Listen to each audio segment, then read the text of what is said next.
So you remember SPLENDOUR trial was coming. It's a Denosumab trial trying to evaluate the potential anti-tumor effect of Denosumab.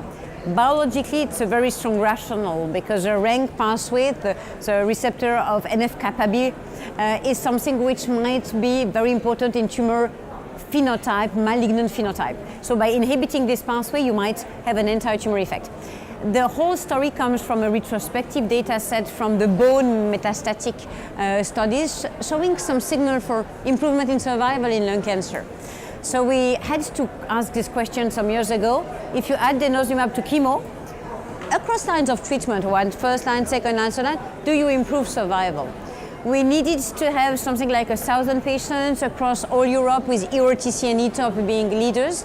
And unfortunately, we couldn't complete the trial because the platinum-based chemotherapy was challenged by all the immunotherapy concepts. So we could only ask the question for half of the patient, which is already very high, 500 patients treated with Denosumab versus no Denosumab with chemo. And what is interesting is we could not find any signal that Denosumab in daily routine practice in unselected patients is improving the outcome, being response rate, PFS or OS. So this mechanistic anti-tumor effect doesn't really translate into a clinical benefit. Even if it's good in the lab, it's not good in the patient, we know that.